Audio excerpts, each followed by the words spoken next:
Let me click start recording. Sorry about that. So basically, today's workshop, we're gonna cover through that walkthrough, the workflow.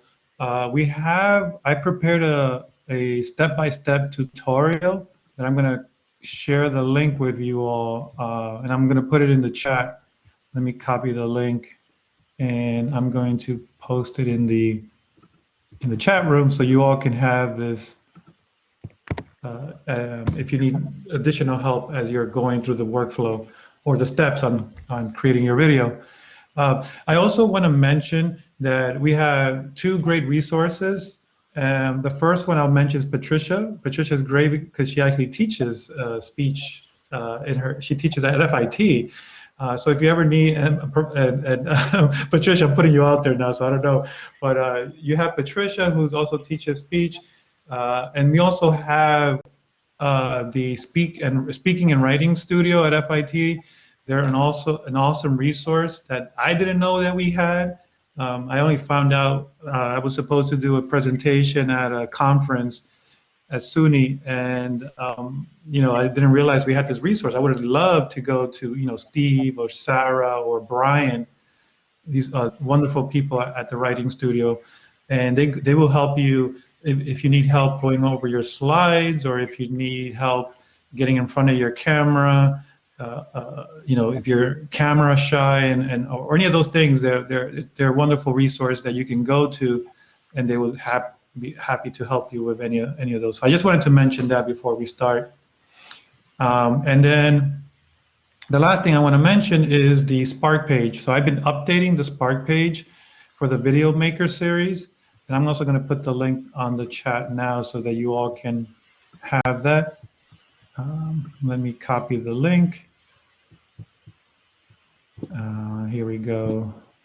1 second, decided to update as I am opening it up. Here it is, publish, copy link. And so basically, this is the Spark page, the page that we're using, and we titled it Video Maker Series. So it covers the first workshop, and now it's going to also have the resources for the second workshop, as well as, let me just share my screen real quick before Professor Coquino takes over. Let me just show you exactly that Spark page, how it looks, and where can you go to find the link where you will add your video once you're done producing your video. So here we go. This is the Video Maker series. Michael already added our first video to workshop number 1. It's there now. Nice. Yeah, look, you know how YouTube does. They always capture the unflattering image, shots. So it's just me making a goofy face, but maybe I'll. Marvelous. I love you, Michael. And then, as you can see, we cover all this that we covered for production, and then we have pre-production. Then we also have the production section. Again, a nice flattering cover picture of myself here with my mouth open. At least you're consistent, Jose. I know, it's just like, hey, where's a screenshot of you here? I mean, why are you me on here? I don't know. Maybe there's always one. Workshop 3. Exactly. So if you ever want to go back and rewatch, or if you need a link to the storyboard and you want to download a storyboard template, you can always come back, and everything is here for you if you ever need to go back. And lastly, I just want to say that the link to the video exhibition is right here. So for our last class, we're gonna exhibit your work, right? And so we're gonna call this like a small film festival. We're gonna compete with the New York Film Festival. And so if you, we got high expectations here. We're gonna. I think Michael, you mentioned yesterday, well, you're gonna be hired by. We're gonna get hired by. I forgot the director. Scorsese. Right. Yes. We got prospects here. We're thinking high level here. Okay, think big, great. Think big. So when you click on video exhibition. this is where it's going to take you into a Padlet, where then you're going to click on the pink button there, and then you'll click on, actually put your name in there. You'll put, for example, Jose Diaz, and then you'll click on the link button, and that's where you would paste your the link to the video from Screencast-O-Matic. Or if you decide to use another tool other than Screencast-O-Matic, that's totally fine with us. I just want to reiterate that. I know some people had mentioned that they're fond of using iMovie or VoiceThread, and Professor Coquino mentioned a series of different software that you can use for video production. We are going to focus on Screencast-O-Matic because this is what the school has purchased. But if you have another tool that you prefer to use, that's fine. But for this workshop series, we're just going to cover Screencast-O-Matic. All right, so now I'm going to turn it over. Jose, when we're taking question. that from Blackboard, if we're doing it inside Blackboard, how do we get that over here? Oh, yes, that's a great question. We're going to cover that, Patricia, in the workflow that Michael's going to cover. And so Michael is going to go through those steps from beginning to the end. And Michael, we can add this time taking the link from Screencast-O-Matic and putting that in the Spark page. That would be great if you can. Sorry, in the Padlet. Blackboard also. Yeah, absolutely. In Blackboard, yeah, we can cover that. I can show you guys some of that. So I'm going to stop sharing, and I'm going to turn it over to Michael. Okay, I am going to share. And I just saw that Shelley had a question there about, do you have to purchase Screencast-O-Matic? And the answer is no. You do not have to purchase it. So you have access to a free version, but the really nice thing is that FIT has already purchased the license, Jose, right? That everyone who logs in through your FIT credentials, you have the premium version. And the premium version has more power, more storage, more tools, and gives you obviously a lot more capability. So we're good. Thank you to Jose and FIT. Let's take a look. When you log on, a lot of times I will log on this way. I'll just type in Screencast-O-Matic, and you can see because I've already set up the account, it kind of goes right away and remembers my. Oops, I think we just lost Michael. I think he accidentally closed the tab, but it's okay. He'll be right back. But in the meantime, I can cover for Michael. Oh, there he is. He's back. That was a quick recovery.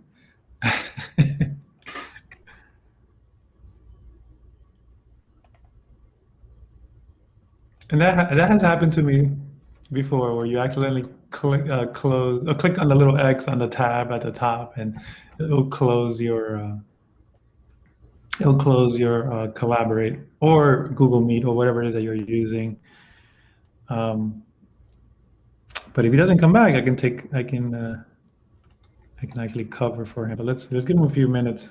Hopefully he will be back shortly. Jose, when we sign in, do you know how we sign in with either Google or FIT email? Yeah, that's a great question. In the tutorial that I linked, I put the link in the chat. I actually show you how to log in. Don't use the Google Meet. You have to, I know it's a little bit complicated because it's like Fort Knox. They made it so secure. They don't want non-FIT people to use our licenses. You can. The document you sent doesn't say anything. It just is a document that says we have to ask permission to link. It doesn't. There's no link here. It just is two things on a screen. Oh, are you referring like when you're to get logged into Screencast-O-Matic? Is that what you're asking?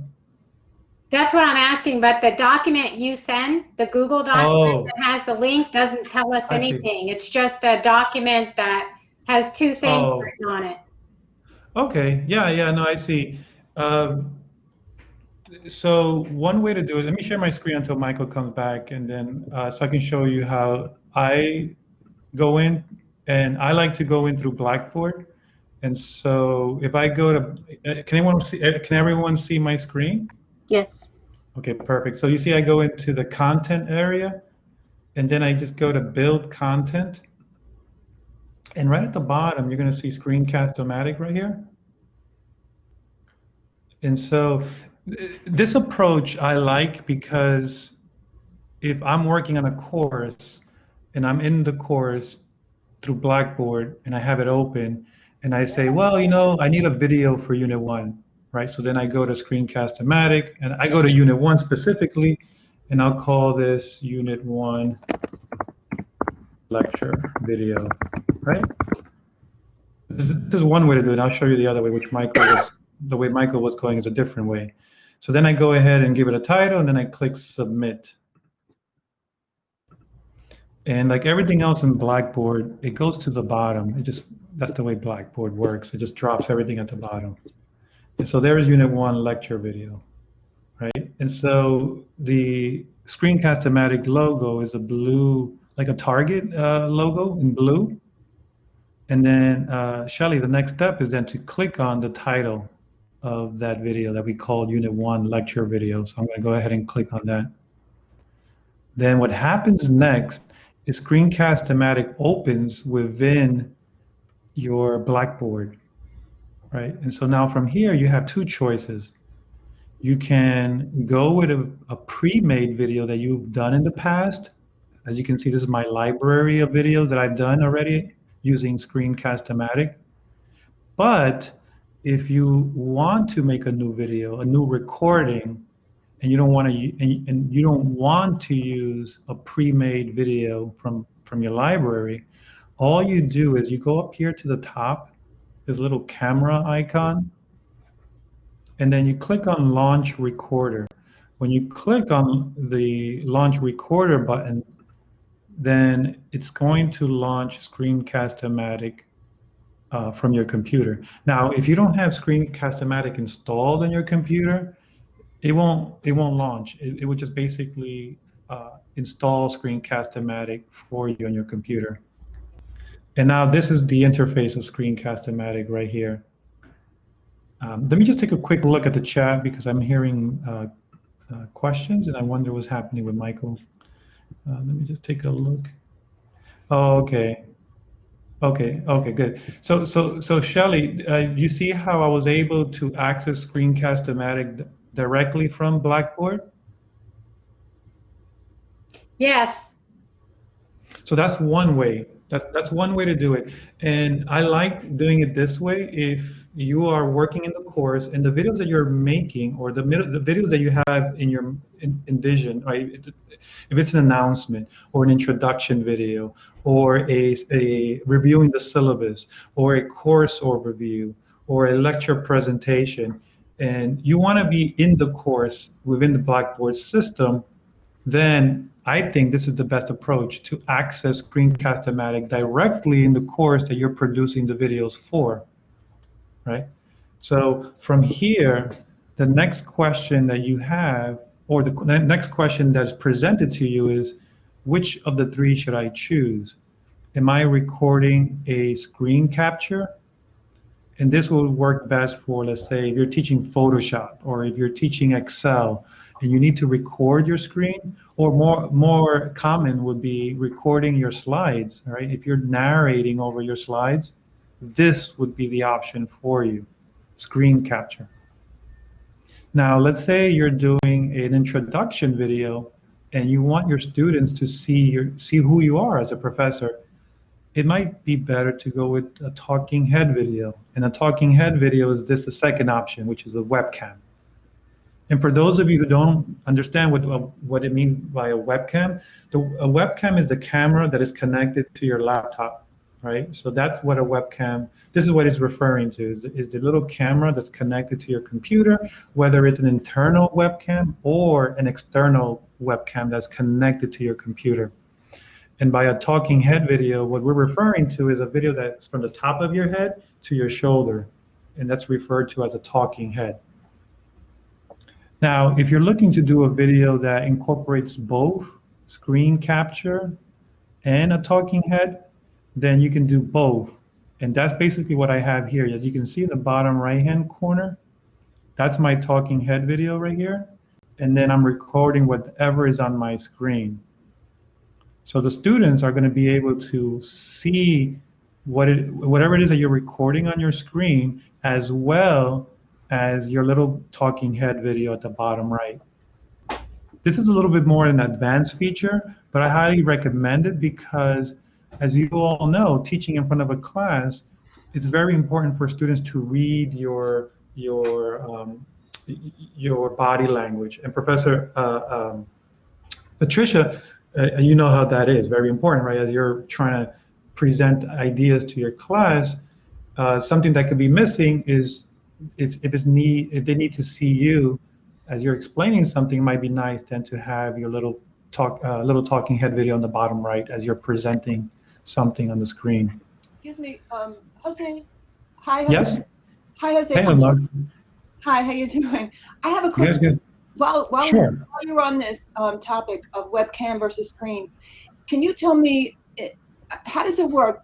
I have a camera in my iMac, right? Now, does this program in Screencast-O-Matic change the view of my camera that's in my computer from talking head to full view, or how does that work?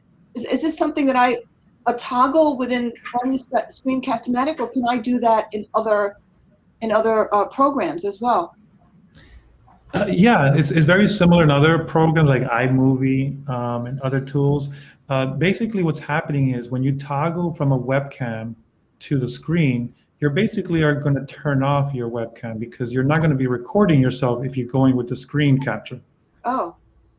But if you choose webcam, then your camera will be turned on, and then you'll see the little light go on next to the camera on your, at the top of your computer screen.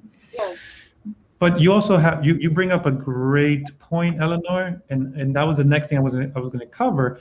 If you do go with both, at the bottom right-hand corner you have your talking head video, and if you notice, there are 3 options for you to switch. And so if you choose both, if you go with the both option, it allows you to switch. And by switch, I mean, if I click on the first little box, can everyone see the little box here at the bottom? Yes. Look what happens if I click on that. They go straight to my talking head video, right? But it allows me, by the way, you can also move this little control panel for the Screencast-O-Matic. You can put it anywhere you want on your screen. You can drag it anywhere. But the beauty of switching is that if I'm talking to my students about, let's say I'm reviewing the syllabus in a video format for them, and so I want to start the video with my talking head, as I'm doing right now, and I'm talking to the students directly, and then I say to them, all right, and so today we're going to cover the syllabus, and I can switch back to now this on my screen. Let's pretend on my screen is the syllabus. So now my talking head turns small to the bottom right-hand corner, and then I would be going over the syllabus as I'm scrolling through. For example, I can go into the content area of my course. If I want to give my students a tour of my course, and I know, Shelley, you do this in your course, but as I'm giving them a tour of the course, right now, Screencast-O-Matic would be recording wherever I'm showing on my screen, as well as my talking head video. And then if I want to switch back to my talking head, I can do this switching back and forth. It's a little bit more advanced feature, but it's there for you if you feel comfortable using it, and if you feel that there's a need for it. Is there a question about that? No, I was just going to ask you, Jose, you're exactly right. This would be phenomenal for the walking through the course. So did you say, like right now, I'm looking at you and your talking head is in my right hand lower screen. Can you move that? Or is it always going to be in that same position? Shelley, you're so awesome. And I always tell you that. But yes, Shelley, look at this.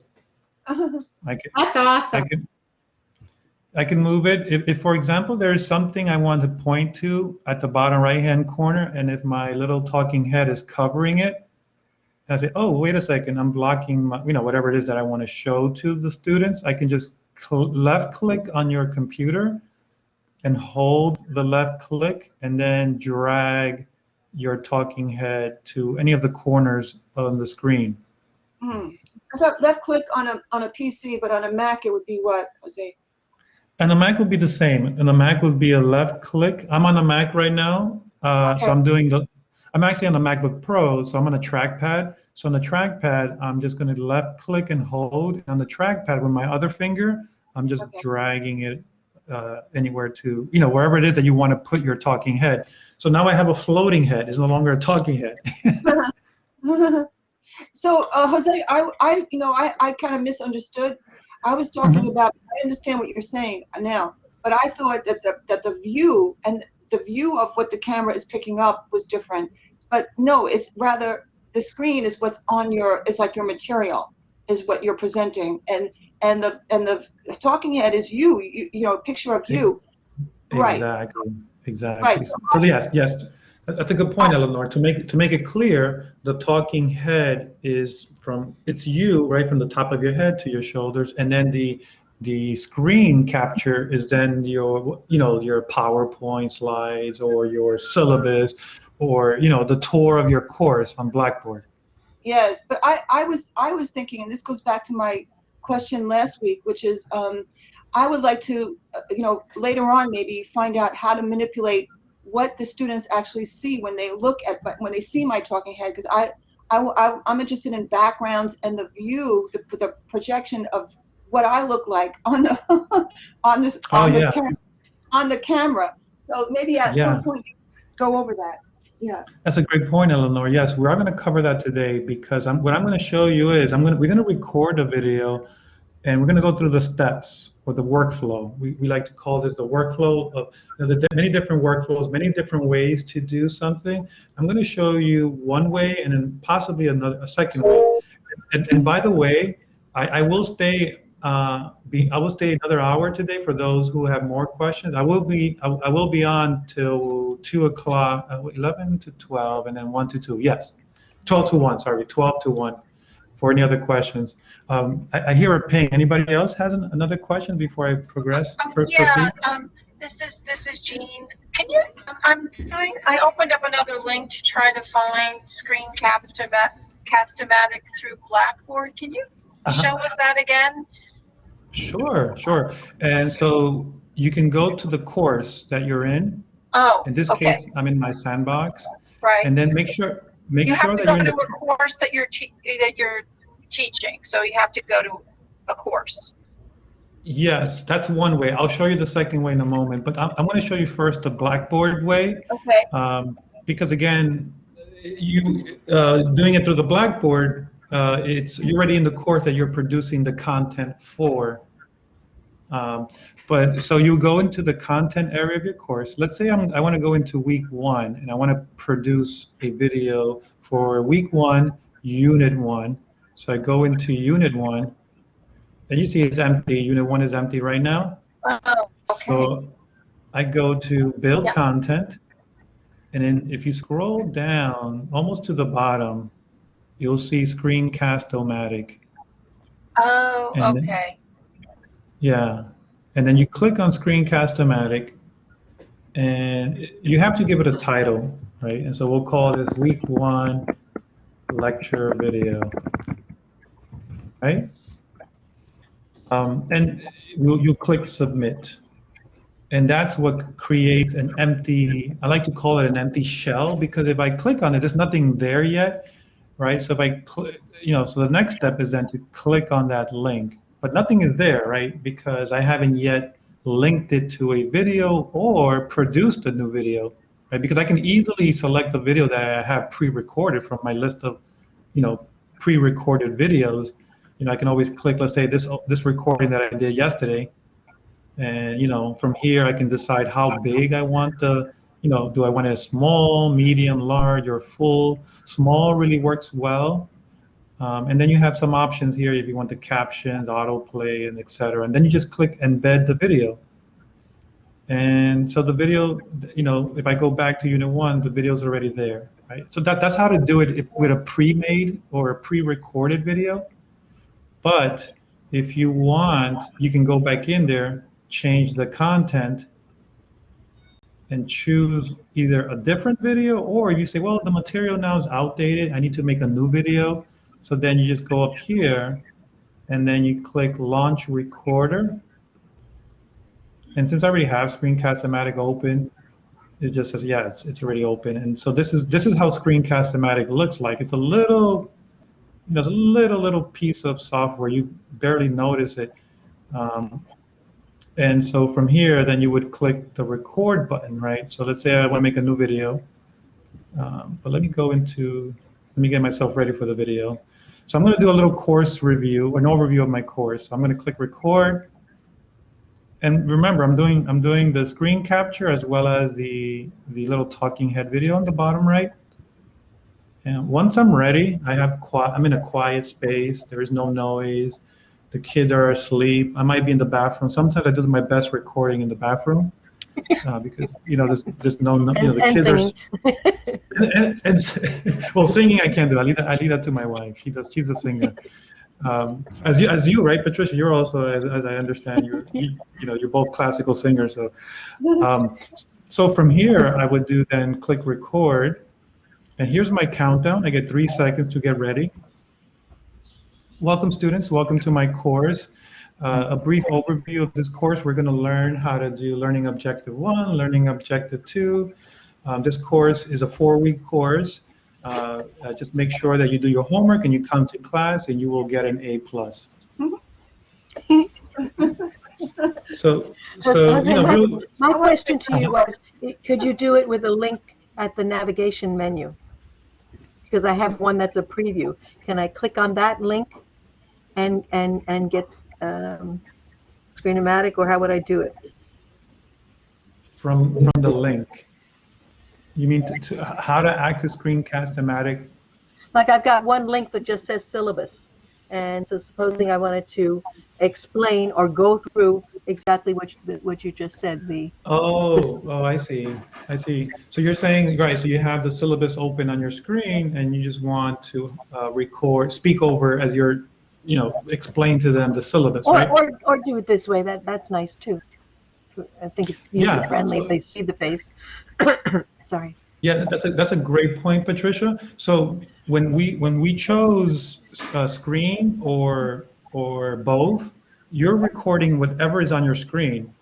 So if I had a PDF open, let me see if I have a PDF, something that's not embarrassing here. That's the other thing. You have to make sure, as you're recording your screen, make sure that you don't have anything like grades, the grade book open. You don't want to, expose any grades or anything embarrassing, or family photos of, or drunk in Las Vegas, whatever it is that you're, you don't want that stuff to be shown, especially if on your desktop you might have something that you don't want them to see. So just make sure that all that stuff is cleared out the way.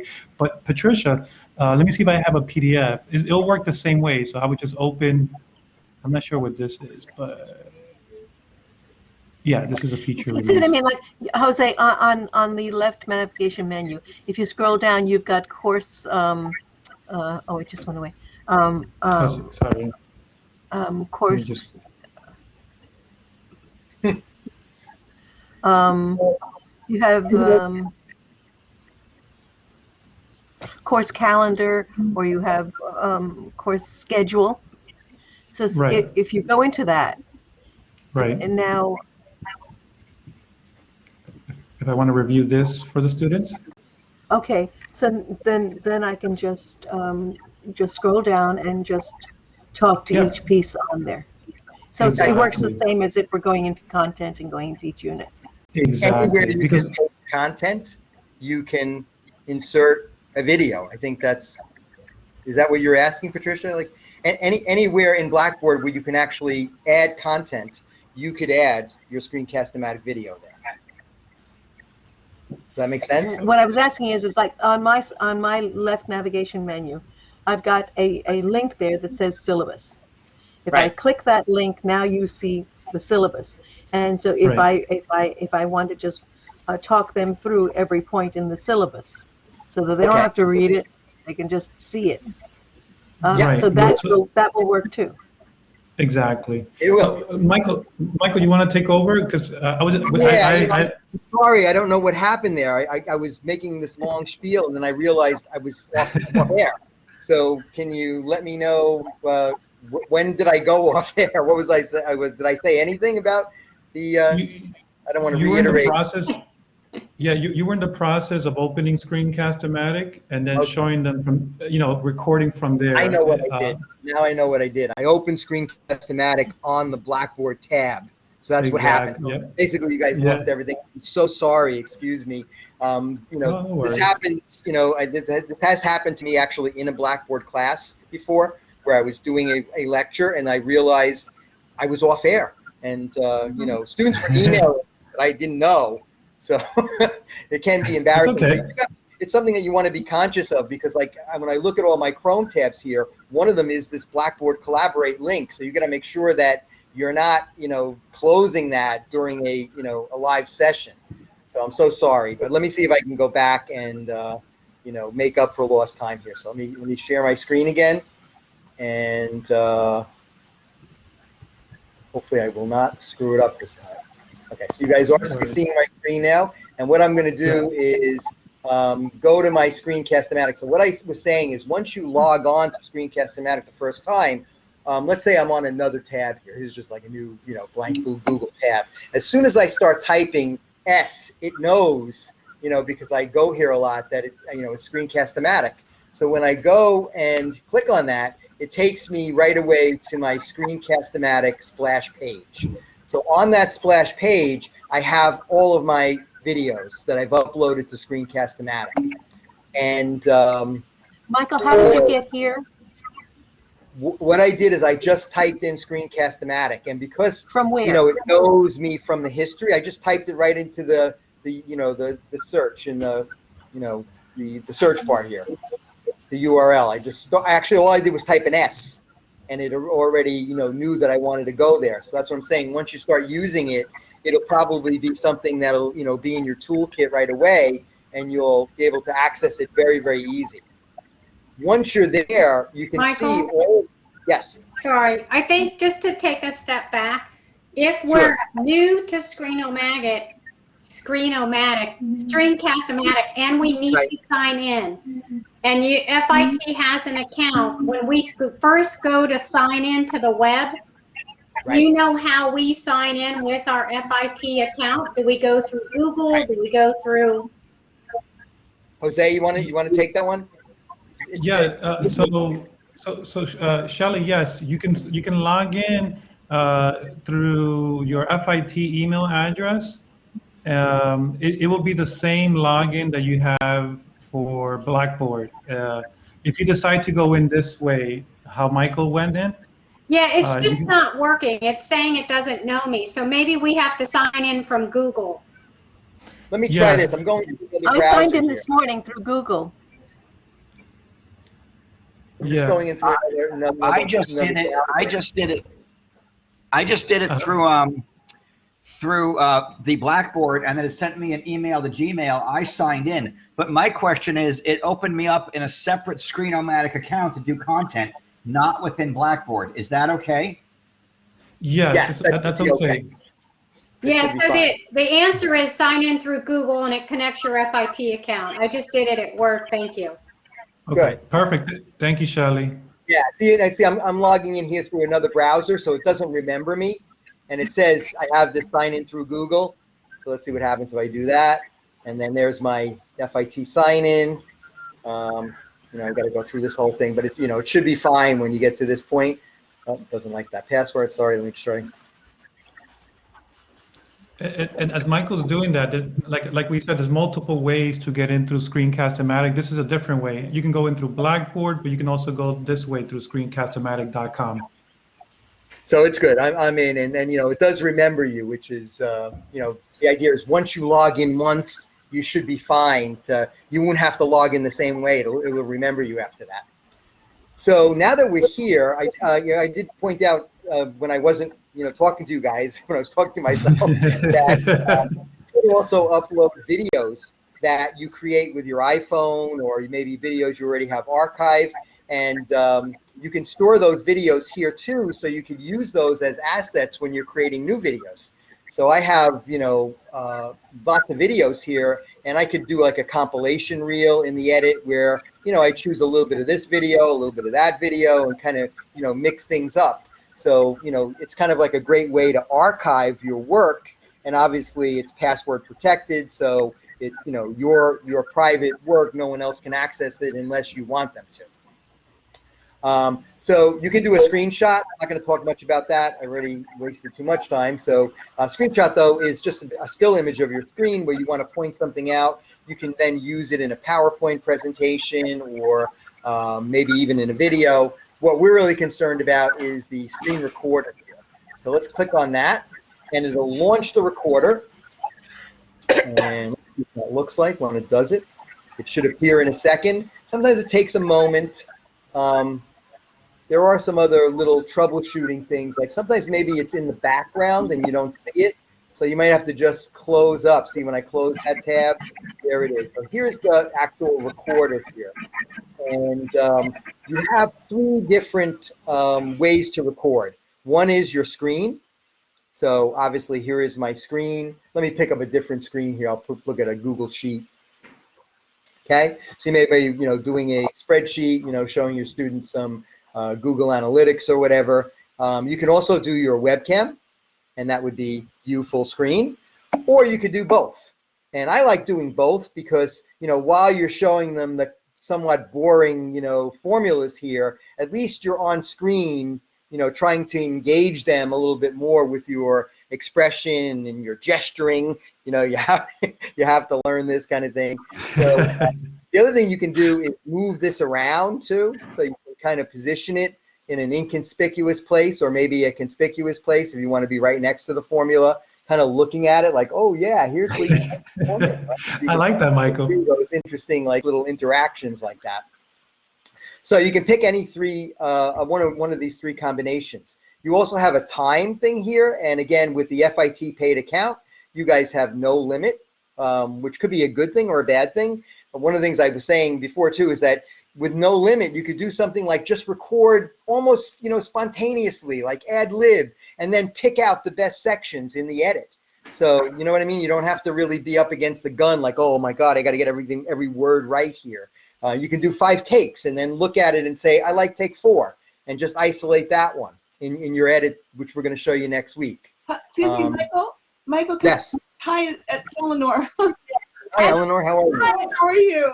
Great. Good. I have a quick question. Yes. Can you do like a quick run through, like how that would work, like editing? Yes. Yes, I'm going to do it. And then we're going to do it.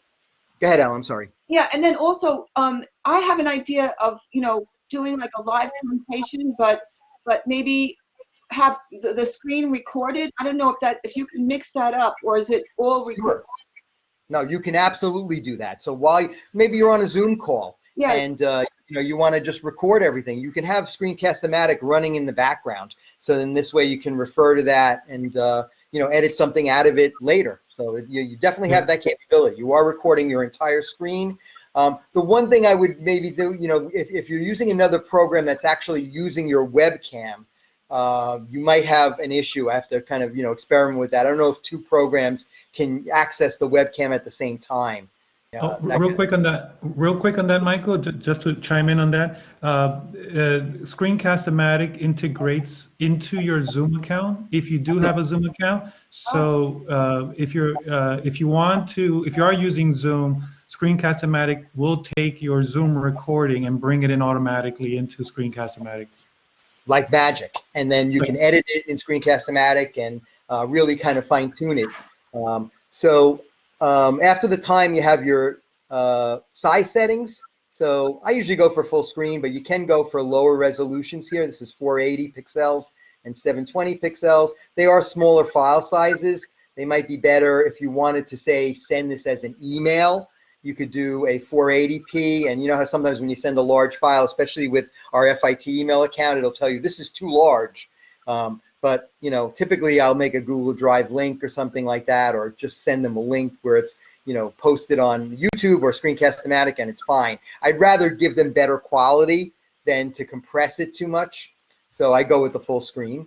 And then you have your narration here. And if you pick on that, you'll see all of your audio sources. So you have your built-in microphone. I'm using an external microphone here, which is a little bit better, but we pointed out yesterday that the built-in microphone is absolutely fine, and it's more about keeping your dog from barking or not sitting next to the dishwasher, that kind of thing, or by the side of the highway while you're doing your recording.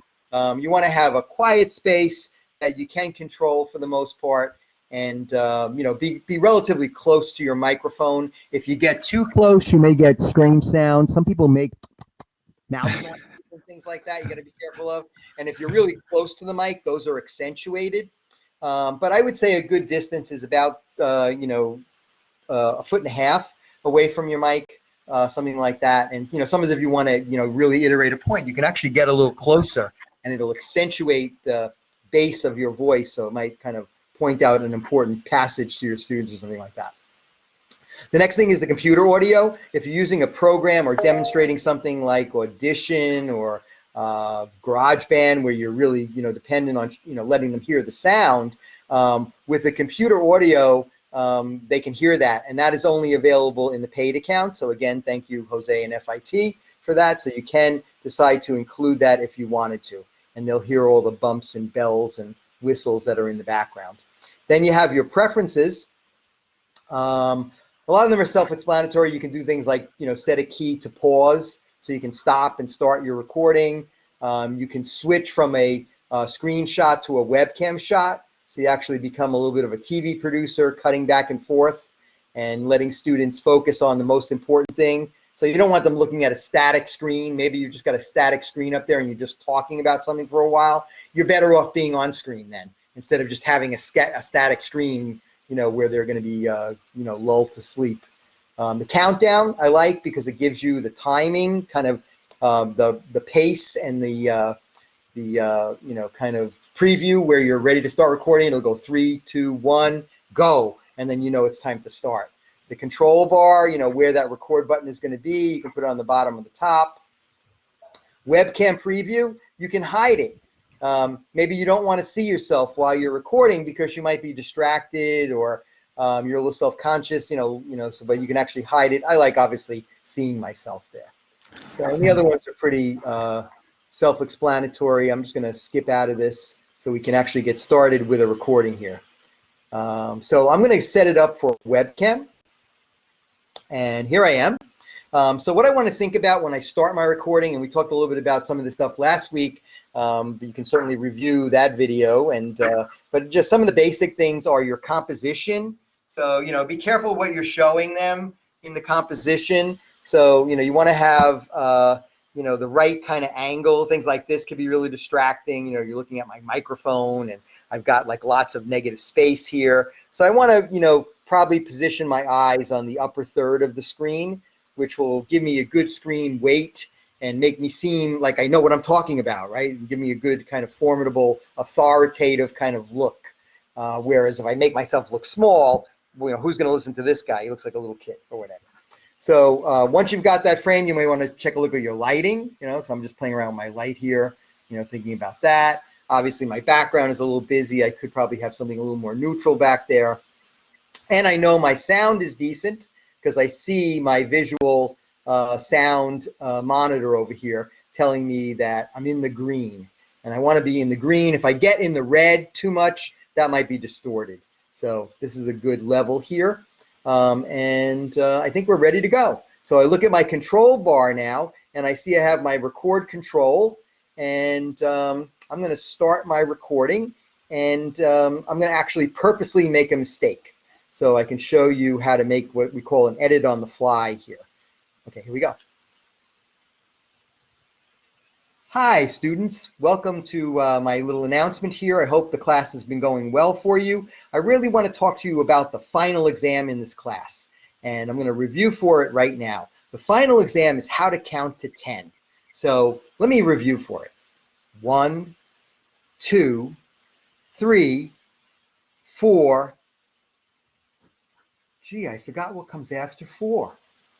Okay, so I just messed up, right? So now I can hit pause, and let's just review that recording. So you can actually play back your recording and kind of preview it. So let's try that.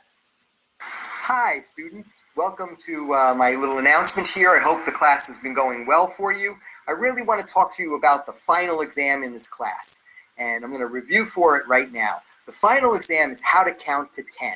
So let me review for it. 1, 2, 3, 4. Gee, I forgot what comes after 4. Okay, so let's fix that now. So if you look over here, this turned into a truncate thing, and it says continue recording at a seeked position. So what I want to do on the timeline right here is find that position. So the last good thing I said was 4. So that's going to be my cue. So let's try to cue it up to that point. 1, 2, 3, 4. So I'm going to stop it there.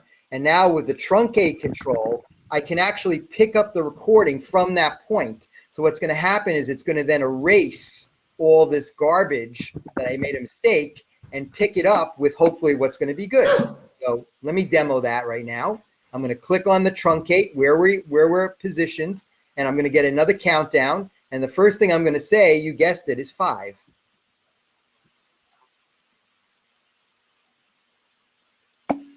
5, 6, 7, 8, 9, 10.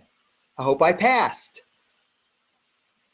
Okay, so you can see actually where I made that edit. There's a little red line here in the timeline, and I can actually jump to it with these plus and fast forward and rewind buttons. I can jump to each edit. So there's the beginning. Here's the first edit I made, and let's actually review that and see how good it came out. 3, 4, 5, 6, 7, 8. Not bad, right? So it actually, looks pretty decent. It's a jump cut, of course, but the audio is pretty good. So the timing actually works. So the idea that you might lose your train of thought for a second or make a little mistake, you can actually just stop and cut that out. The other nice thing is when we get to the end of the recording, 9, 10. I hope I passed.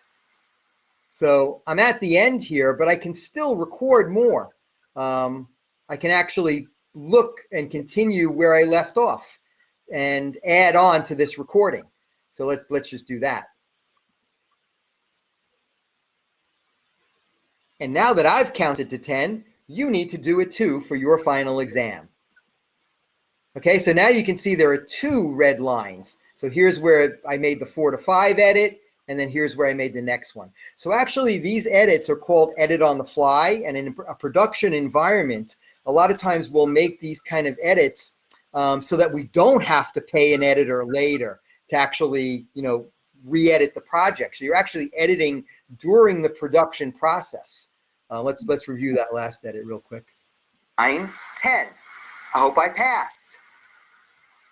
And now that I've counted to 10, you need to do it too for your final exam. Okay, and now you can even do things like then, call up another shot or something like that.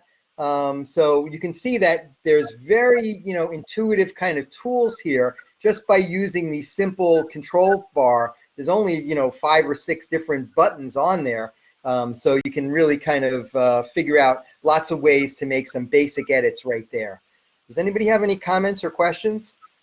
Yes, Michael, I do. I think that's great. It's very, very simple. It looks like it's simple to use, but I'm concerned. I noticed a little lag in when you were speaking, when you played it back the first time. It was like you were speaking, but the timing was off. I don't know. You mean the sync? The lip sync is off? Yes, I noticed that. 1, 2, 3, 4. It actually looks fine on my screen, 9, Eleanor. 10. It might be an internet lag and just our Blackboard experience. Okay. Yeah, I think that's what it is. So it's okay. And also, you said this is edit on the fly, but say for instance, I have like a 20-minute or maybe 15 minutes of talking, and then I want to go back. Can I find it easily enough to? Yes. And and I'm in the middle of it. Say it's 15 minutes long, but at 7 minutes, there's some spot where I don't like it. I need to take that out. I want it to flow into the next part. How does that work? That is absolutely doable, and let me give you a little preview of that. So typically what's going to happen then, and I think next week we're going to cover this in much more detail, the post-production elements. But once I click done, then I have 3 more choices here. I can save the file, and I can either save it as a video file on my computer, or I could upload it to various places. So let's see what happens here. I can save it as a a video file on my computer. I can upload it to Screencast-O-Matic or YouTube, and I've associated my YouTube account with my Screencast-O-Matic. You can also associate your Vimeo, your Google Drive, and Dropbox. So it gives you a lot of different kind of hosting services for your account, for your video here. You can actually redo the whole thing. This is actually a different video that we're looking at here, which is a little strange, but let me show you. While we're here, even before we actually edit it, let's take a look at this video for a second. Hi, students. Welcome to my little announcement here. I hope the class is... So there are these 2 buttons that you can drag the timeline to trim the opening and the close. So let's say, for instance, I don't want hi students. Maybe I said something like testing 1, 2, 3 or whatever. So let's see if I can cut that out. Hi students, welcome. So I want to just start with welcome. Again, this is not maybe as precise as using something like iMovie or Premiere, but it's pretty good. You just have to be ready to pause it right away. So I play it a few times to get a feel for it, and then I know it's going to be hi students and then pause. Hi students, welcome. Okay, it's a little not as responsive. Let me try it again. Hi students. Okay, pretty good there, right? So this is called the Playhead, and what I'm going to do now is magnetically kind of attract this trim bar to that Playhead. See how I do that? It actually will go right to it like that, and I think I just pushed it a little bit too far, but let's see what happened now. Welcome to my little announcement. So it actually works very nicely there. So see what you can, in other words, you can cut off the beginning, and also I can trim the end. 2 for your final exam. Okay, so maybe I want to end right there, and I can, kind of truncate the end too to kind of keep it tight. Now, Eleanor, what you're asking about is more, there's something in the middle here that I don't want, right? Yeah. So let's jump, and you'll notice anywhere I click on this timeline, the Playhead will appear there with a time signature or a time stamp. So this is 17 seconds, right? And 20 100ths. Not real video time, but at least it's more like clock time. So let's find a point that we want to cut out. 10. So let me review for it. 1. Okay, so let's cut out that let me review for it. Let's imagine that's that middle part that I don't want. Exam is how to count to 10. So basically I want to start here, I want to cut out this part, and I want to come back with me saying 1, 2, 3. So you can see these waveforms here. I can almost predict what they are, right? 1, 2, 3, 4, 5. So let's use the tool here. I'm going to click on the edit mode actually. I need to edit the recording actually.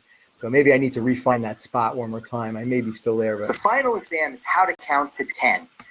Okay, so now if I click on the tool, I have all kinds of tools. And again, this is what we're going to go over next week. There's a lot of power here. You can really do a very kind of high production value kind of marketing video that looks really slick if you spend time with a lot of these controls, or you can just clean up some damage in a basic video. So, you don't have to be, an expert editor to do this kind of stuff. So what I'm going to do is click on cut. And you'll notice now that the Playhead turns red. And what I want to do is just drag it to the point where I'm saying 1. So there it is right there. Okay, does that make sense? So I'm cutting it. Go ahead. How do you? I'm lost as to how you actually find that spot where you said whatever you wanted to cut out, how you actually use the controls to find it precisely. Let's do it again. First thing you got to do is kind of know what you're saying, right? So I want to play it 1 or 2 times so I can get a feel for it and know what I want to cut out. So let's do it together. The final exam is how to count to 10. So let me review for it. 1. So what I really want the edit to be like then is to play like this. The final exam is how to count to 10. 1, 2, 3, right? Does that make sense? So I want to cut out this let me review for it.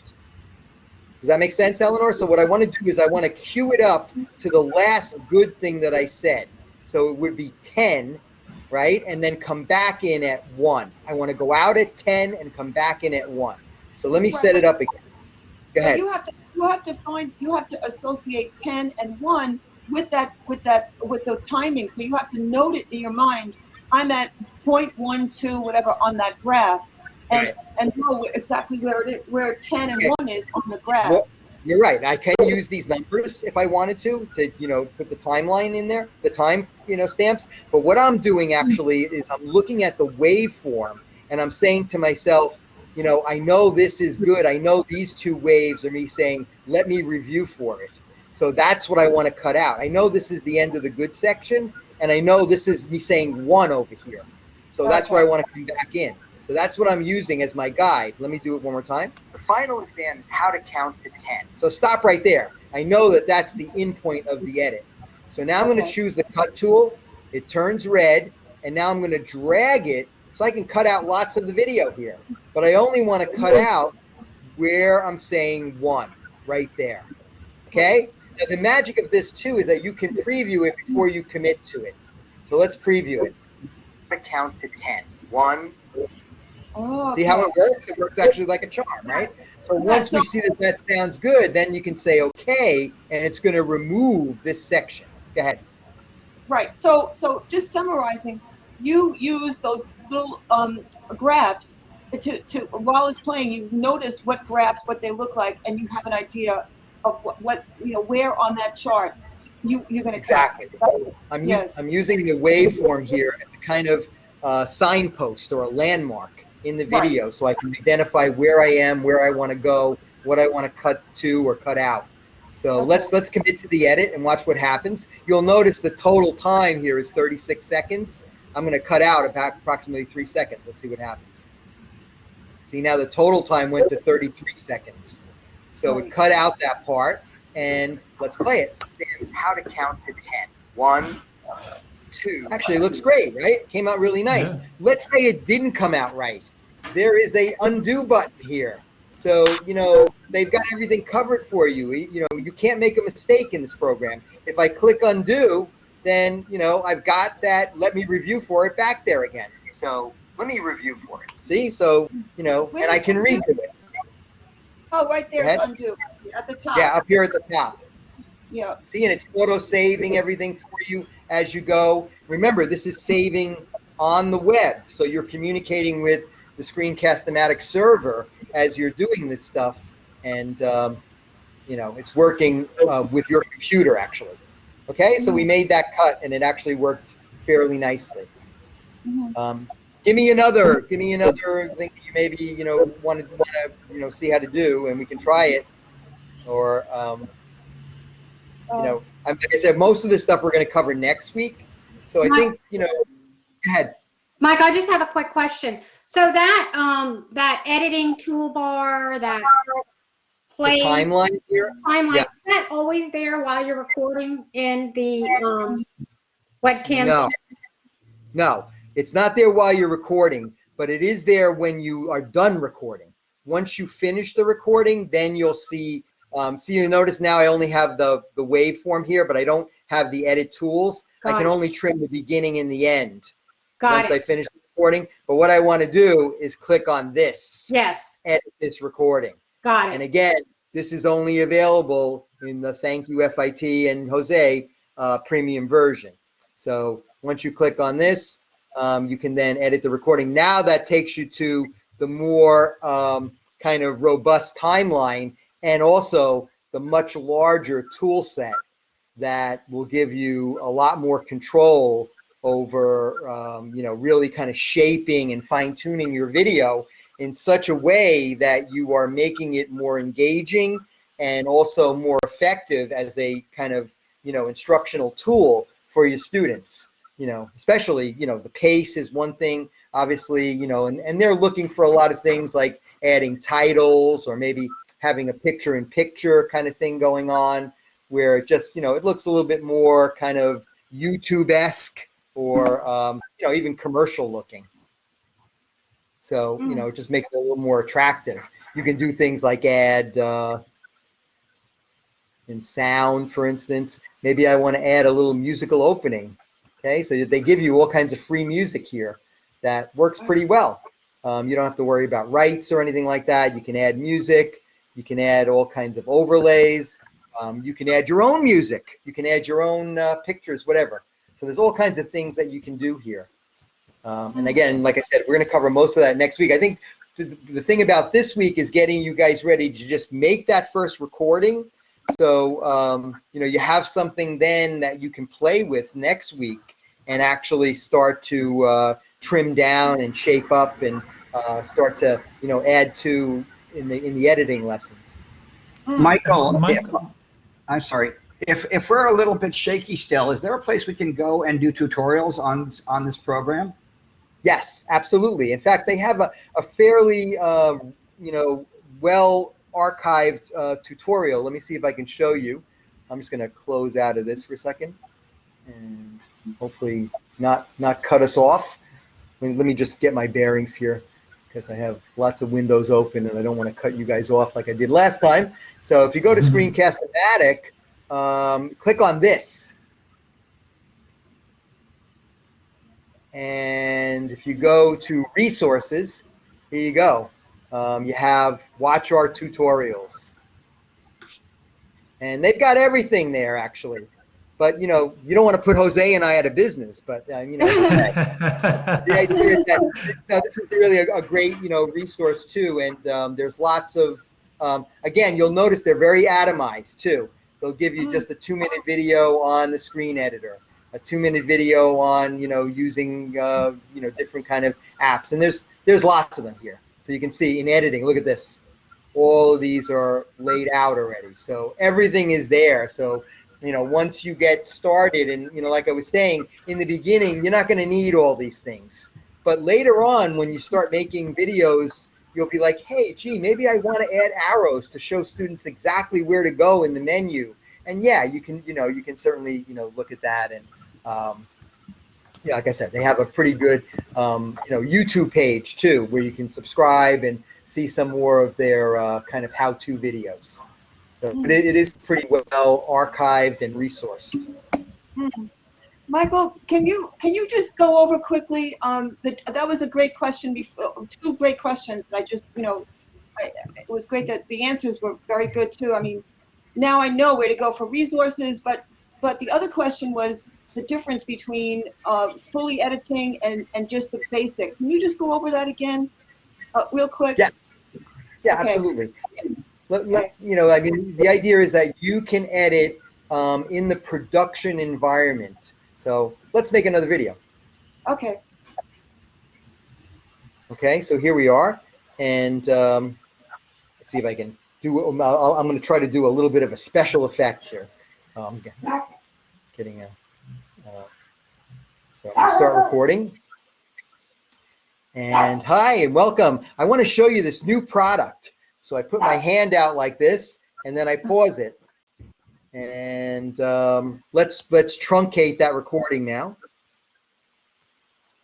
And I'm going to play it back and try to queue up an edit so that I can make something appear in my hand. New product. So I put my hand out like this. So I want to cut that all off, right? I want to show you this new product. So I put my hand. Let me see if I can queue it up a little better here. Welcome. I want to show you this new product. So I put. It's a little, kind of runs away from you a little bit, but I think you can kind of, you see this? You can actually move this. I'm just clicking and dragging with my trackpad here. So right there, I'm going to truncate the recording, and I'm going to see if I can make this work now by holding something in my hand. Here it is, the widget. You got to buy one right now. Okay, so let's see how that worked. So a little basic and a little animation there. So you can see here's where the edit is that I made, and let's see how it plays back. Welcome. I want to show you this new product. Here it is, the widget. You got to buy one right now.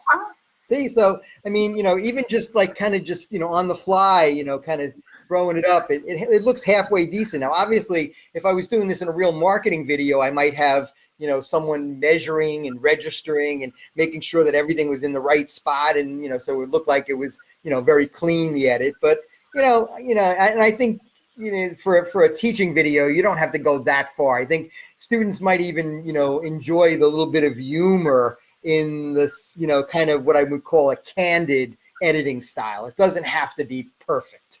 I think, you know, the idea of them seeing a little bit of the process is going to be, you know, kind of an engagement actually for them to kind of, you know, play along with you on that. So the other thing you can do is just continue the recording at the end too. So when you get to the actual end of it, okay, so let's see. I can actually then just go back here and start recording again where I left off. And what I might want to do is actually get a different shot. So I'm going to just get a different shot of me. So let's see if that works. Now I'm over here.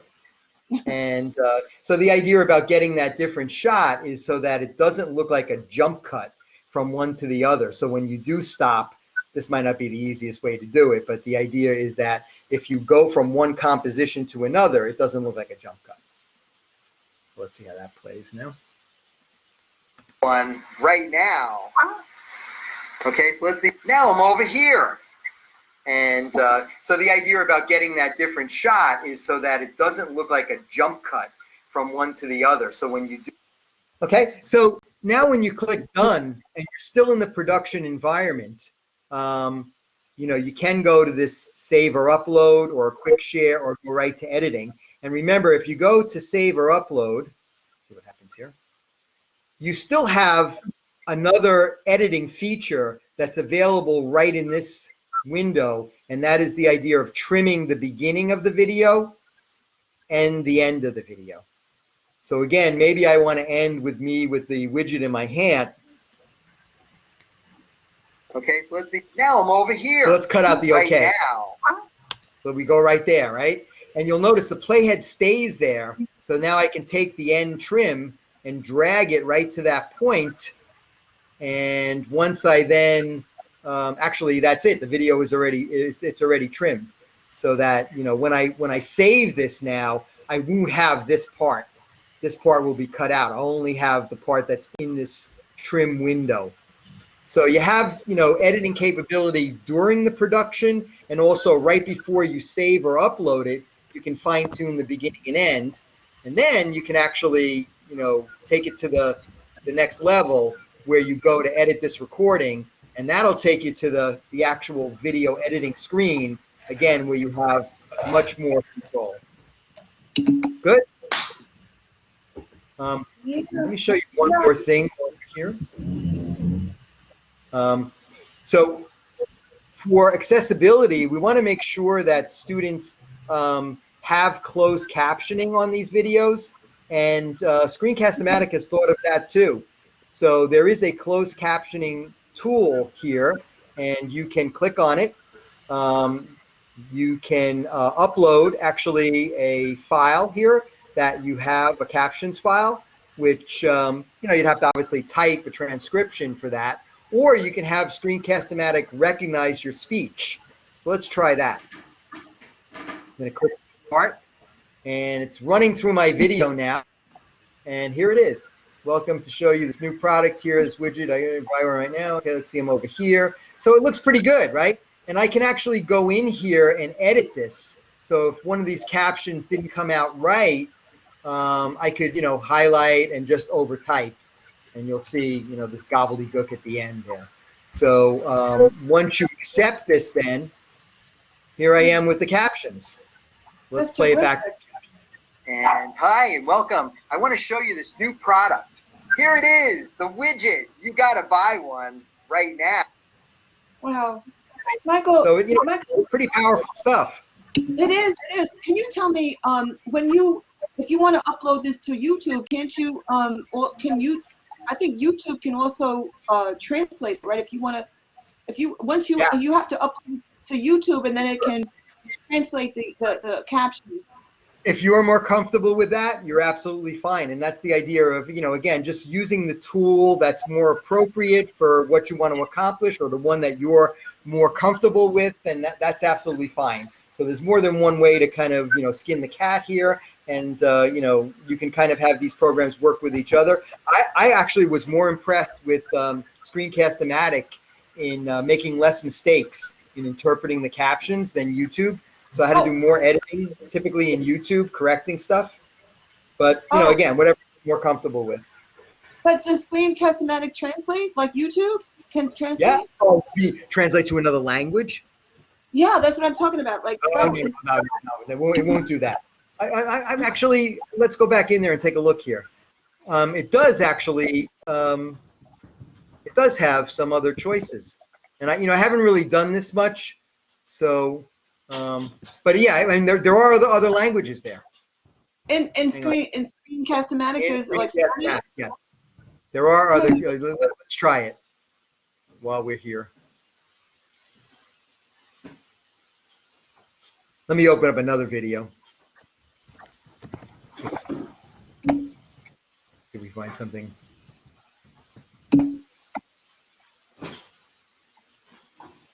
Hey everybody, it's Michael. I hope summer's.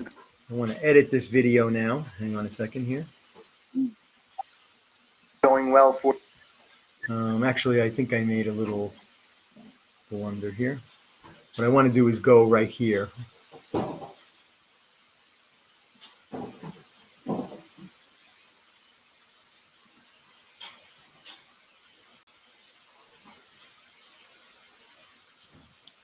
Just want to get to the editor. Oh, you're trying to. I just want to get to the editor on this. Obviously you can build little things in here. Here's the thumbnail, just like YouTube, right? So you don't have to have this silly thumbnail that they choose for you. You can actually upload a thumbnail. It's very YouTube-like actually. So you get your kind of listings here. You can password protect it. You can use these controls to also. Here's the link.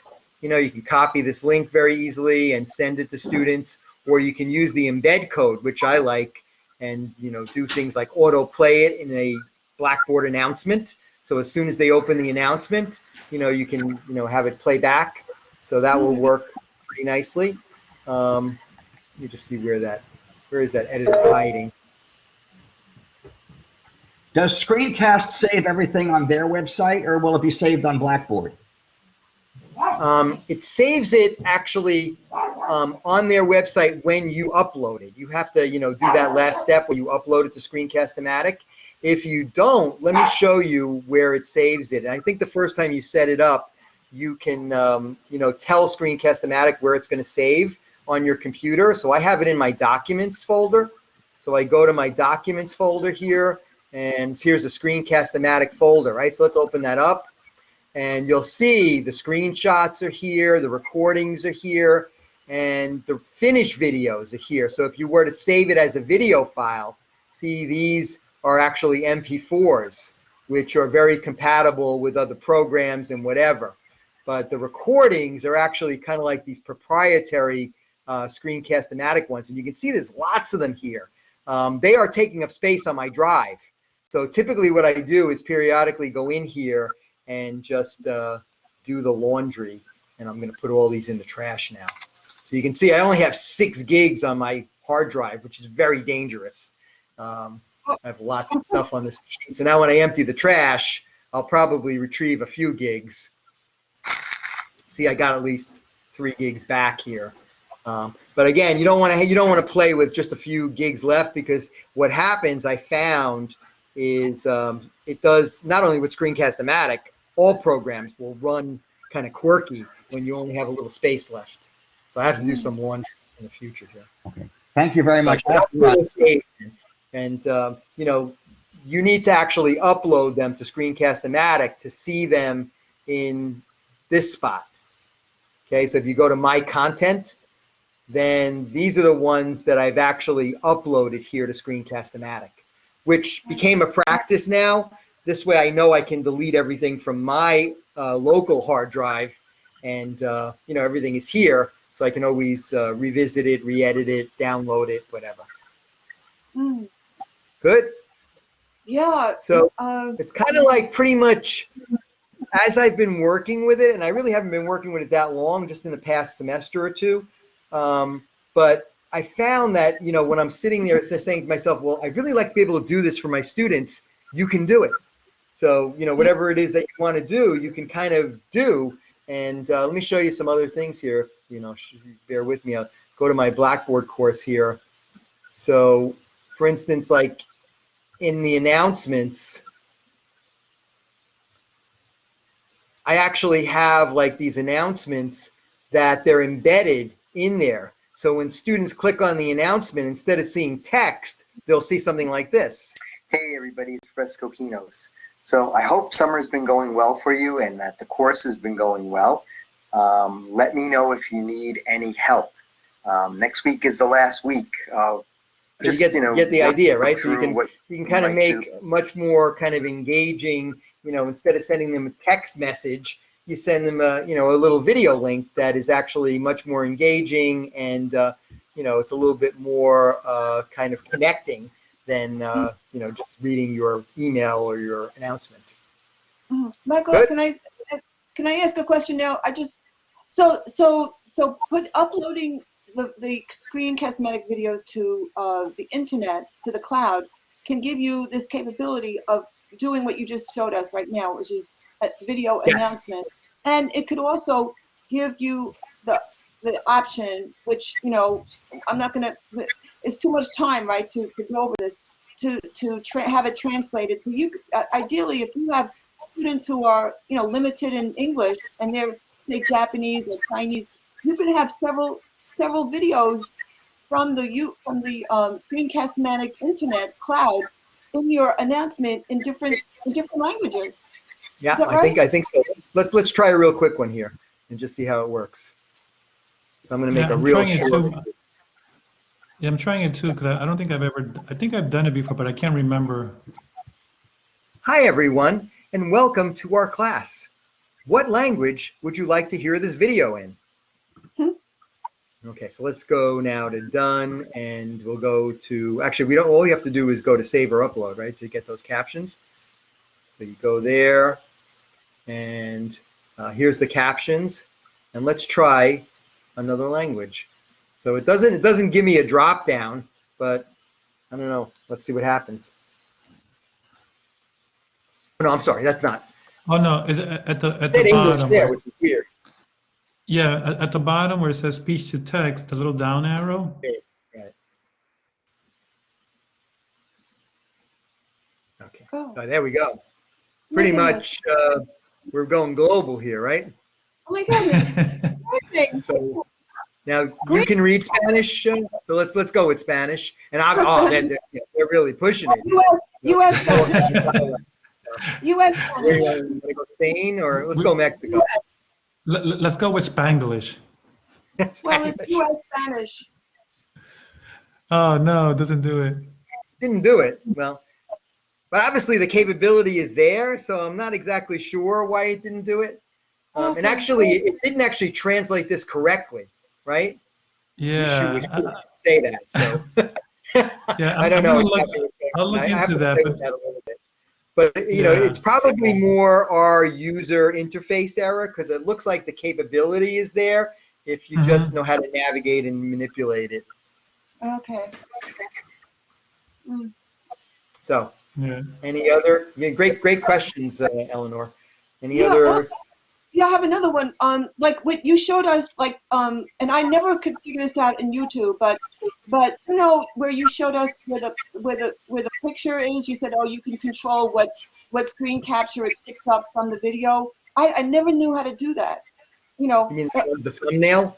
The thumbnail, yes. And also another question: once you have control over that, which I still can't figure out, how can you change your thumbnail into an actual still picture, an image, an image. Yeah. So here it says upload a custom thumbnail image. Okay. And that's what you want. And they give you some recommended sizes. So what I would recommend for this actually is Spark. Spark is excellent. So Adobe Spark will allow you to create a still image, or Canva is also good. And then you can upload that still image. Let me just see if I can show you one here. I don't know. You said Canvas? Canva, C-A-N-V-A, is another Canva. online kind of design program. Okay. So here's the thumbnail actually made for an Excel class. So instead of seeing, my goofy face, they see this thumbnail that I created in Canva, and if I use that thumbnail, then I see. that should be what they see when they click the link. But I was talking about this. What I had in mind was you run the video, right? And you say, okay, that I like that expression, whatever, and how do you find that? Oh, I see what you're saying. Shoot from the video, not from a file that you had, like you just did. I see what you're saying. Hang on a second. Let's see if we can do that. Hey, everybody, it's Presto Keenum. Well, I always have a silly expression on my face, but like, here's one. Now, in iMovie or Premiere, what you would do is download this frame. There's a facility typically in most editing programs where you could pick any frame of video and just download it as a still image. I'm not sure, if they're giving me, it says upload a custom thumbnail image. Not sure how to actually do that. See, it uploaded the Excel image that I put it there. Yes. So, but the idea of, getting that, hey, everybody, it's pulling an image out of here. Yes. Yeah, I have to research that. It may be possible. Yeah. Okay. It's certainly possible if you were to go to, iMovie, just take the whole video into iMovie and download it, or, there's all kinds of, workarounds. You could, take a picture of this. Yeah, I'll show you. There is actually a great way to do this. I just thought of it. And again, this is the idea of the mother of invention. I don't know, the Playhead is there, but what I could do is take a screenshot of this. So I get my screenshot control, right? And then I go in there and I just take a screenshot of the frame I want. Right, but I do have that, nasty Playhead right over my face. But now that image is available, right? And I can save it, right? So let's see what I can do here. I can open Screenshot Editor. I don't want to do too much of this stuff right in front of you guys, but there's the screenshot, right? And now I can adjust this screenshot. I can do things like add text to it, right? So with the text editor here, I can say something like, just click here, or not the most, I'm just going to say click me. Okay, and then, I would save this. Let's export this image onto my computer. Okay, I'll save it on my desktop. Yeah, so you get the idea, right? And then when you go back to that other thing, you can then go to upload a custom image and go to my desktop. And I think that's it right there, right? Yeah. So this is fantastic. Thank you for showing me. So just to recap, the only way to get a real photo without that triangular, in front of your face is to then go into another program like iMovie and then take an image from the video. You could do that. Don't quote me on that. I mean, there might be a way to do it. Yeah, there might be a way to do it. I have to look at the editing tool again. Okay. Let's take a quick look one more time here. I'm going to make another quick recording. So 3, 2, 1. And what we want to do with this one is figure out, can we download just one frame of this video? Okay, so let's get that. And now I'm going to click done. Let's go to right to edit video, actually.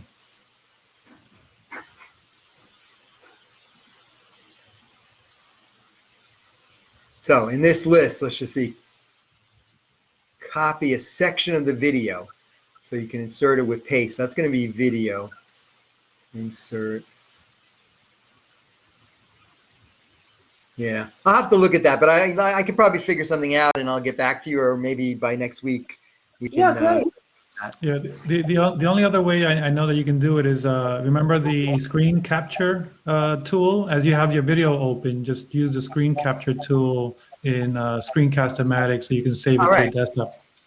Yeah, so we can use it here. See, I can say, if I wanted to get that one frame right there where I'm holding my hand up and saying one right there, maybe I want that frame. So now I can just go to my screen capture tool. Go there now. It's right there, the camera, Michael, below the arrow. The camera to the left. There it is. Top to the left. A little bit to the left. There. Oh, that guy. Oh, there it is. Perfect. There it is. So that's perfect then. That's exactly what you want, Eleanor. So now you've got that frame. It copied it to your clipboard, and now you can, you can do whatever you want with it. So Where is this in your computer? Yeah, so see, I'm looking at another document here now, and boom, I can just paste that frame right there. Oh my goodness, that's terrific. Yeah, so that works actually pretty nice. See, that's what I mean, like the idea, like, oh, you wanted to do something, and then, I'm thinking, well, yeah, that's something that would be good to do, and sure enough, like Jose figured it out, it is doable. So, a lot of times that's how, you expand your knowledge. Once you start out with making some basic videos, then you'll be like, well, gee, maybe I want to show them a custom thumbnail. And then you figure out how to do that. And like I said, Screencast-O-Matic has really thought of a lot of these things in the background. So they're, capable of doing it. Yeah, thank you. Yeah, absolutely. Anybody else have any other comments or questions? I'm going to stop sharing for a second here so I can see you guys. Elena, Yep. questions? So now, since you're getting so advanced in all these new things, how do we do music? I see there's a music function. Have you done that? Yeah, absolutely. And we're gonna really look at that, I think, in some detail next week. But it's not hard to do. I can jump in again and see if I can show you real quick the music facility that's there. Give me 1 second.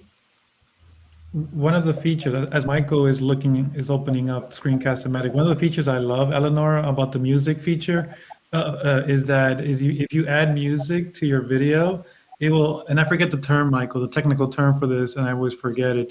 The music will lower the volume as you're speaking. It automatically will do that for you.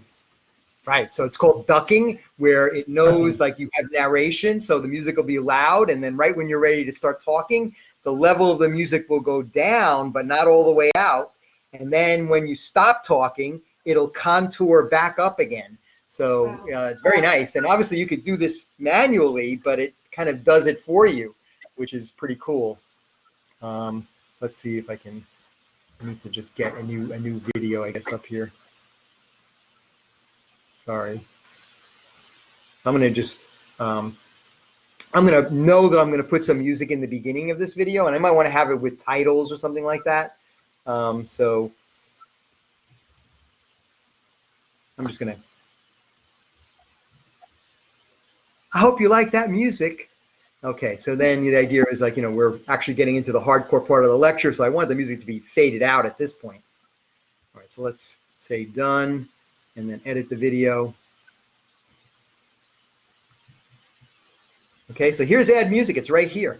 And you can see this kind of blank spot. It's actually telling me that this silence here. See that? It's got this little kind of ghost box here that's kind of warning me. You've got a blank spot. It's almost prompting me, hey, silly, don't leave that spot empty. So let's see what happens. We click add music.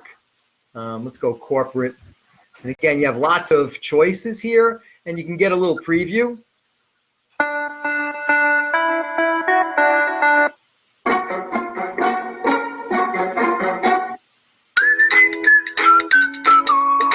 Okay, so that sounds pretty, typical. So let's go with that one, clap happy, and it imports it. And now that it's imported, let's see how it actually works, just if I don't do anything else. I'm just going to, oh, no, it didn't do anything, I guess. drag bar below to select section to add music. So I want to just drag this guy. So there's the music. And you can see the music is pretty loud, right? So I can actually stop the music right here. That might be one technique, right? Where I kind of stop it right where I start talking. And let's preview that. I'm just gonna. I hope you like that music. Oh, so that actually worked pretty nicely, right? And I didn't have to do too much to do it that way. If you put this little button here too, you can get the timeline just a little more zoomed out, I guess, so you can see what's going on a little bit better. I have to play with this a little more. Most programs will allow you to do layers, so you can have like a music track, a dialogue track, a sound effects track, and then you know, obviously by isolating them in separate tracks, you have a little more control over what's going on when. But you know, again, the program is capable of it. Now I could run this music longer. Let's see what happens if I run it longer. It is ducking, as you know, Jose pointed out. So it's automatically making like a lower music bed while I'm talking. I hope you like that music. Okay, so then the idea is like, you know, we're actually getting into the hardcore part of the lecture, so I want the music to be faded out. So if I would have had more blank spot at the end, you know, it might actually fade up again here at this part. But you can also control that, I believe, too. You know, so here's like the volume. You can actually control the length of the fade. Here's the ducking control. See, if I turn that off, ducking is off. Now we might have a problem, right? So you see, it even shows you visually that, you know, you're probably going to have the music stepping on my voice. I'm just gonna... I hope you like that music. Okay, so then the idea is like, you know, so you can tell there the music is too loud. So that's the magic of this automatic ducking control here. And you even have control over how much it's going to duck. It's amazing how, you know, powerful this program is. Oh, wow. You know, you would think they would give you a lot of kind of like, well, one parameter. We could just give you this one parameter. But they have total control over, you know, each one of these little steps, which is, you know, really great. If you're a, you know, a skilled editor, you can, you know, take advantage of a lot of these things. But like I said in the beginning, you don't have to, you know, use any of them. It almost, you know, kind of guides you through them pretty well. Right. Even the normalizing, for me, when I'm doing my editing, I have to normalize any other music that I add to normalize it to everything else. Right. You can see when it's not normalized, it's way louder, right? It's kind of like, you know, when you're watching, you know, TV and the commercial comes on too loud, this idea that, you know, they send the commercial and they're kind of compressed. They want to wake you up, you know, so by normalizing it, you get this kind of, you know, everything together. Nothing is jarring. Nothing is, you know, out of limits and, you know, changing volume. So again, that's something that, you know, would be pretty advanced, and it's built right in. So Michael, can you just to recap from the very beginning, you to allow the space for the music, how did you do that again? I actually just, you know, stayed silent there for a little while. But remember, in the edit, and again, we're going to show you this next week, what I might do is actually put one of those Canva thumbnails here that says, you know, welcome to the Excel class, and have the music playing with that. You know, so, you know, I mean, you don't, you know, you're in total control over, you know, I just wanted to kind of show you as an example. But, you know, for instance, right in the beginning here, I can go to Tools and say something like insert. And it's funny, I can't insert an image. I'm sure I can. Oh, an overlay. Oh, an overlay, yeah. All right. Okay. I would take that overlay. So let's say I had an overlay here of, you know, this graphic, and I could make that, see, like right now that overlay is full screen. So, and then here's the control of that overlay, right? So I want to make that overlay stop right where I start talking here and fade into me. And let's see how that previews. I'm just gonna. I hope you like that music. Yeah, so you can imagine if that overlay was a title, it would actually work pretty nicely, right? It plays the music loud, and then right when I come on, it pretty much fades it out, and not only the music, but also the overlay. Music. Okay. Let me go back to the beginning. Thank you. Yeah. I hope you like that. I just love watching this stuff over and over again. You guys are getting a sneak peek into next week. Right. They're going to be ahead of the curve. To leave everybody with the assignment, right, Jose? You wanna reiterate the idea for what we would like people to record for next week? Yeah, I'm gonna follow up with an email, with the instructions for the assignment for our little film festival next week. But so for next week, which is the third part of this video maker series, we're gonna take a deep dive into the video editing, like Michael just did.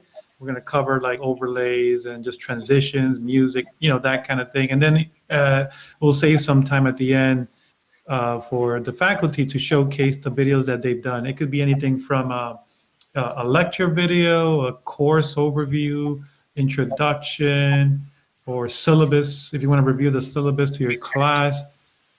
So yeah, we keep it open to whatever it is that you want to, whatever video that you want to create for your course. And so it's open to anything really. So we'll keep it fun. And I'll bring the popcorn. I'll bring some popcorn.